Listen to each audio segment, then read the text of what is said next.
Vamos a hablar ahorita un poquito de lo que es el acceso a memoria.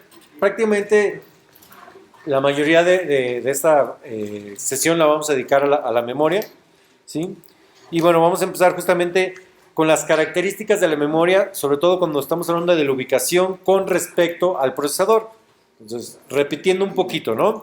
Tenemos memoria que está dentro del CPU, que llamamos... ¿Cómo le llamamos a la memoria que está dentro del CPU? No, registros, ¿verdad? Son los registros, no se me olviden, ¿verdad? Sí, los registros son aquellas sección justamente donde yo almaceno temporalmente datos, ¿verdad? Entonces ya vimos que hay diferentes tipos de registros, ¿verdad? Pero eso sería justamente la memoria que está dentro del CPU. Dentro del procesador, es decir, dentro del chip, está otra memoria que se llama la memoria caché, ¿sí? Del nivel 1 o nivel 2, ¿sí? Bueno, nivel 1 principalmente. La que está en la tarjeta madre es la que está en el nivel 2, aunque eso ha cambiado mucho últimamente, ¿no? Se digan los nuevos procesadores. Antes, bueno, tú comprabas un procesador y veías el chip, ¿no? Ahorita compras un procesador y ves una caja así con ventiladores y todo lo demás. Ya no sabes si está el chip, o está la memoria, o estás comprando qué, ¿verdad? Compras todo el paquete, ¿sí? Luego viene la memoria principal, que es la DRAM, o también puede ser la memoria caché de nivel 3. Y finalmente los memoria externa, que son los periféricos y demás, ¿sí? También podemos ver las características de la memoria con respecto al tamaño de la palabra o su capacidad. Normalmente el tamaño se ajusta siempre al tipo de procesador. Es decir, cuando yo trabajo con procesadores de 8 bits, todos los periféricos, toda la memoria tiene un bus de 8 bits. Si yo tengo un procesador de 16 bits, normalmente todo se ajusta a que sea de 16 bits. En este caso de 32 bits, los bus de datos y todo se ajusta a 32 bits, ¿sí? Si estoy trabajando en 64, igual, ¿sí? Ok, también lo puedo ver desde la cantidad de unidades a las cuales puedo direccionar, ¿sí? Esto varía dependiendo de la habilidad del sistema de direccionar a nivel de bit o a nivel de palabra o a nivel más grande. Para explicarme un poquito más claro, yo puedo tener accesos, y eso lo vamos a ver en los microcontroladores ARM, donde yo tengo en mi memoria y normalmente está guardada en pedazos de 32 bits, pero si yo nada más quiero 8 bits, yo le puedo decir al micro, ¿sabes qué? Ve por estos 8 bits, y va y me los trae. O le puedo decir, ve por los 16 bits, va y trae 16. O le puedo pedir los 32, ¿verdad? Entonces, bueno, típicamente la ubicación más pequeña que puede ser direccionada de manera única, normalmente es el byte de 8 bits, ¿sí? A nivel de tarjeta madre, esta es la palabra, ¿sí? Si es un clúster, también puede ser clúster dentro de, perdón, un clúster con discos. Y bueno, las unidades direccionables, o n, es igual a 2 elevado a la potencia del número de bits en el bus de direcciones. Esto ya lo habíamos platicado, ¿no?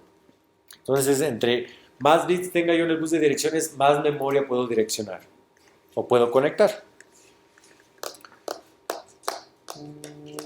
Ok, esto lo acabamos de platicar. Las unidades de transferencia, si puedo yo traer de palabras o bytes, o 32, 16 u 8 bits. El método de acceso si va a ser secuencial, directo, aleatorio u asociativo. ¿Sí? Empezamos con el secuencial. Normalmente este es un tipo de memoria, ¿sí? En hardware la conocemos como memoria FIFO, ¿sí? ¿Sí? Es decir, yo estoy leyendo, me está dando primero la dirección 0, vuelvo a leer, me da la dirección 1, vuelvo a leer, me da la dirección 2, y automáticamente a veces no ocupo ni siquiera un bus de direcciones porque me lo está dando de manera secuencial, ¿sí? El tiempo de acceso justamente pues depende de dónde está lo que ando buscando. Imagínense que siempre que empiezo una lectura empiezo en 0 y la información está en el 32, pues tengo que esperar o dar 32 lecturas antes de llegar a lo que ando buscando, ¿sí? En algunos casos puede ser eficiente, en otros casos no. Les digo, yo donde he utilizado mucho memorias FIFO es en la parte de diseño de bloqueadores. Ahí prácticamente FIFOs para arriba y FIFOs para abajo. ¿sí? Porque me importa mucho el orden en el que llegan los paquetes, ¿verdad? Normalmente ahí utilizo para almacenar paquetes, pero aquí en los procesadores realmente no importa tanto. ¿Dónde sí pudiera utilizar? Recuerden que había una memoria, una cola de instrucciones donde iba guardando yo la primera instrucción, la segunda y la tercera. ¿Sí? Ahí es donde puede utilizarse una memoria FIFO o una memoria de acceso secuencial. Tengo el método de acceso directo, donde los bloques individuales deben de tener una dirección única y el acceso es brincando a una vecindad para buscar una búsqueda secuencial. Traducido a esto, por ejemplo, los discos duros, ustedes no sé si hayan visto cuando está formateando, te dice, mira, ya formateé el disco duro, tengo tantos bloques, ¿sí? Y bloques de tal tamaño, de tal manera que cuando yo ando buscando una información, me dicen, mira, tu información está en tal bloque. Entonces ya brinco la posición, ¿sí? Pongo la hojita en la posición y en la oblea donde está ese sector y ahí empiezo a leer y a buscar de manera secuencial hasta que llego y saco la información, ¿sí? No es tampoco muy elegante o muy rápido, ¿verdad? Pero es barato. El método de acceso aleatorio, justamente las direcciones individuales identifican exactamente las localidades de memoria y el tiempo de acceso es consistente, es decir, ya no importa qué localidad de memoria estoy leyendo, yo me tardo exactamente lo mismo, ¿verdad? Vean que en la FIFO, pues sí me tardaba, y también acá en la otra de acceso secuencial, pues sí tenía que pasar por los sectores y luego buscar de manera secuencial hasta que llegaba la información. Aquí no. Y el ejemplo es la RAM.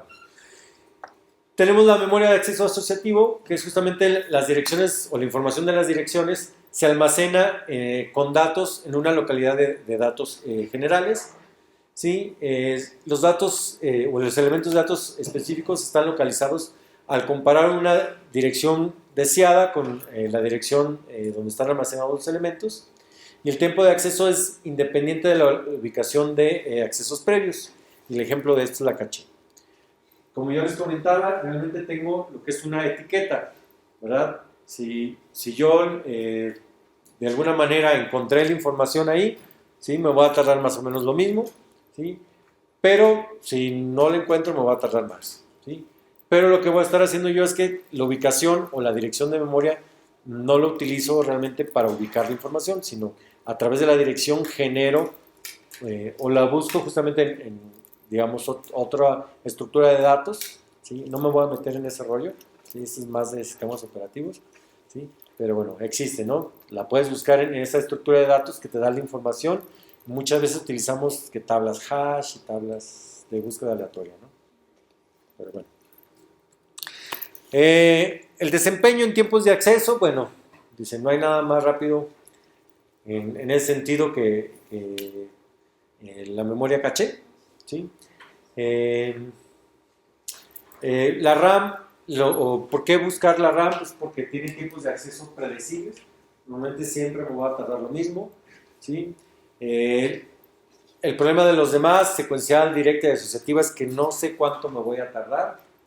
Y esto complica un poquito. Me voy a ir un poquito a la parte de sistemas operativos.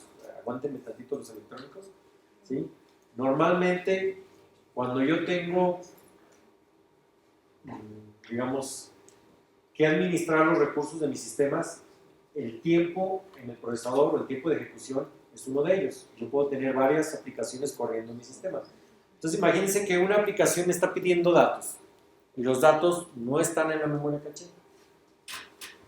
Entonces, si yo le dedico todo el tiempo que va a estar esperando por los datos al procesador, el procesador va a estar subutilizado.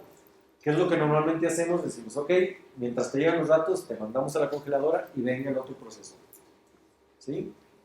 Entonces, por eso es importante, ¿sí?, conocer los tiempos de acceso, ¿sí?, y saber qué es lo que está sucediendo para poder, de alguna manera, hacer una mejor planificación del uso de recursos. ¿Sí? Les digo, nosotros electrónicos normalmente no nos meteríamos en ese rollo, ¿verdad? Digo normalmente porque puede llegar al caso donde sí. ¿Sí? Pero yo espero que nuestras aplicaciones sean lo suficientemente sencillas para no meternos en esto, o si se complican los demasiados, pues confiar en un sistema operativo en tiempo real y ya no preocuparnos por esa programación.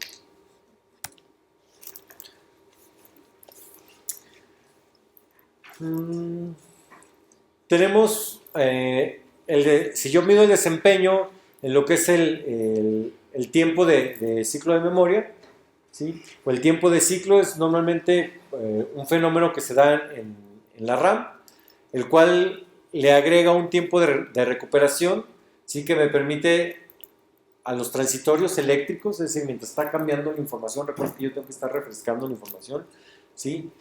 No hacer la lectura en ese momento, ¿sí? Y esperar un tiempo hasta que ya está todo, o los datos los puedo leer de manera confiable, ¿sí? Eh, Normalmente el tiempo de acceso, perdón, ese tiempo de ciclo es el tiempo de acceso más el tiempo de recuperación, que básicamente es el tiempo de refresco, ¿no? Y mm, esta es justamente la tasa en la cual yo puedo mover datos hacia y desde la memoria RAM. La memoria RAM es predecible, normalmente es 1 sobre el tiempo de ciclo, y la memoria que no es RAM, pues no es predecible, ¿sí? Y normalmente aquí están las formulitas, donde Tn es el tiempo promedio para leer n bits, Ta es el tiempo promedio de acceso, n es el número de bits, y R es la tasa de transferencia en bits por segundo, ¿verdad?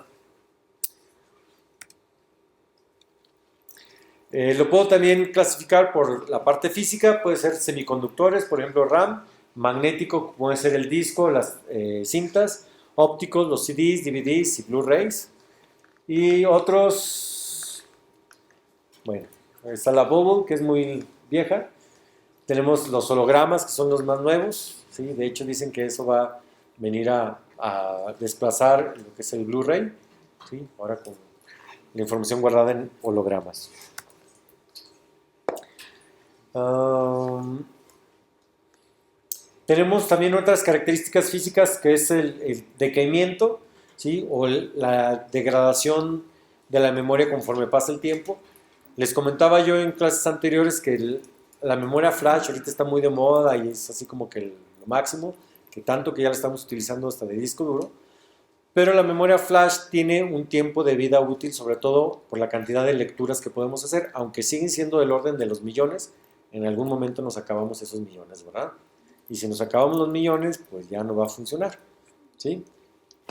Por lo menos esa parte de la memoria, ¿verdad? Y de ahí que, bueno, los sistemas operativos o los controladores de disco, de disco de estado sólido, lo que hacen es que en lugar de leer o escribir siempre en la misma sección del disco duro, dicen, ok, esto ya lo escribiste una vez, ahora utiliza otro segmento que no hayas utilizado nunca, ¿verdad? De tal manera que el desgaste sea uniforme, ¿verdad? Y no nada más se gaste la parte del inicio, la parte del final, la parte del medio.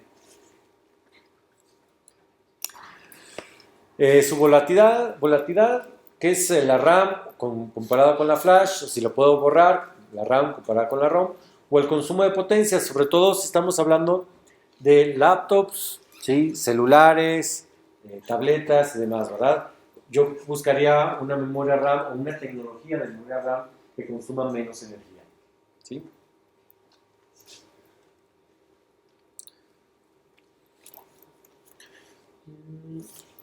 Puedo ver la memoria también conforme su organización, que es arreglo físico, puede ser en bits o en palabras, no siempre es obvio.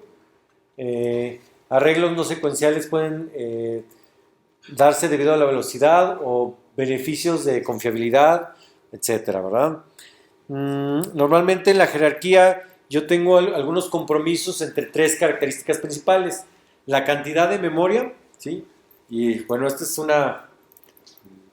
eh, algo que siempre se cumple, ¿no? El software siempre te va a llenar la memoria que tengas disponible. No importa si tienes 32, 64, 128, la memoria te la vas a cargar, ¿sí? Normalmente así somos. ¿Sí? La velocidad, la memoria siempre tiene que estar o ser tan rápida como el procesador, como los procesadores, ¿sí? Eh, eh, Normalmente iban casi siempre a la par, a veces se quedaba la memoria, ahorita ya están más o menos a la par, siguen a la par. El costo, pues justamente, ¿qué tan costosa puede ser la RAM? Pues dependiendo de la economía, ¿verdad? ¿Sí? O el segmento de mercado, ¿verdad? No es lo mismo tener una memoria RAM que va a ser para computadoras, por ejemplo, Apple, ¿sí? O computadoras Acer, ¿no? Por ejemplo. o incluso memoria RAM que no va a estar ni siquiera en una computadora, que va a estar en un ruteador. Y un ruteador es un dispositivo de alto desempeño, que normalmente yo espero, ¿sí? que quien está comprando un ruteador pues realmente le va a invertir en una memoria más rápida, ¿sí? Más eficiente. Uh, y bueno, normalmente siempre tenemos un balance entre esas tres características. Bueno, la analogía ya la habíamos hecho, ¿no?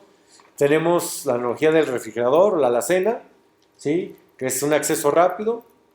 Lo que puedo tener ahí, bueno, uh, algo almacenado a lo mejor en una... En, bueno, los gringos utilizan mucho esto, ¿no? Nosotros tenemos normalmente el refrigerador y ya. Pero los gringos tienen su refrigerador y lo tienen como que la nevera donde guardan cosas a largo tiempo, ¿verdad? Sí, eso es a lo que se refiere, ¿no? O tienen una alacena, digamos, aparte de la que normalmente tenemos en la cocina y el supermercado, ¿no?